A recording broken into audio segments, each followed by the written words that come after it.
ዚክር በሁሉም ቦታ በሁሉም ሁኔታ ላይ ተወዳጅ ነው። የበለጠ ደግሞ ዚክር ዱዓ አስፈላጊ የሚሆንባቸው ወቅቶችና ጊዜያቶች አሉ። ከዚህም አንዱ የዙል ሒጃ 10 ቀናት ናቸው።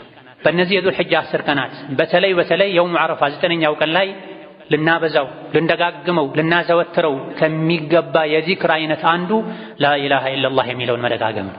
በተለያዩ ሐዲሶች እንደተነገረው የዓረፋ ቀን ምርጥ ዱዓ የዓረፋ ቀን ምርጥ ዚክር ላኢላሃ ኢለላህ ወሕደሁ ላ ሸሪከ ለሁ ለሁል ሙልኩ ወለሁል ሐምዱ ወሁወ ዐላ ኩሊ ሸይኢን ቀዲር የሚለውን መደጋገም። ይሄ ተውሂድ የጀነት ቁልፍ ነው። ያለ ተውሂድ ጀነት መግባት የለም። ያለ ተውሂድ ከጀሃነም መዳን የለም። ያለ ተውሂድ የአላህን ፊት ማየት የለም። የተውሂድን ቃል ላኢላሃ ኢለላህን ማዕናውን መረዳት፣ በልብ ላይ እውነት ነው ብሎ አምኖ መቀበል፣ ማጽናት፣ ቋጥሮ ማስቀመጥ፣ በምላስ መደጋገም ያስፈልጋል። ወከዛሊክ የውም ዓረፋን ከዛ በፊትም ያሉ የዙል ሒጃ 10 ቀናትን የቻለ ሰው በመደዳ ያልቻለ ሰው አለፍ ያለ እያረፈ መጾም ይወደዳል።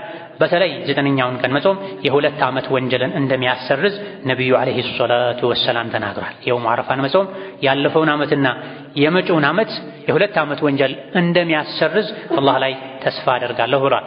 በቂ ዑዝር የሌለው ሰው የውም ዓረፋን ሊጾም ይገባል፣ ሊተው አይገባም።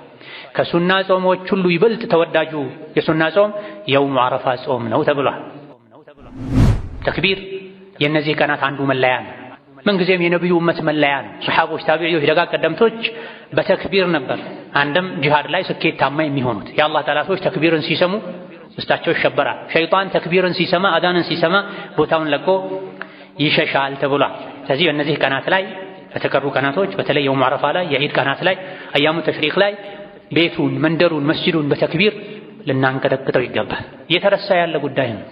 እየጠፋ ያለ ጉዳይ ነው። ገፍላ ከውስጣችን ልናጠፋ ይገባናል። ቤት ውስጥ፣ ገበያ ላይ፣ ቢሮ ላይ፣ መንገድ ላይ ወንዱም ሴቱም ሕፃኑም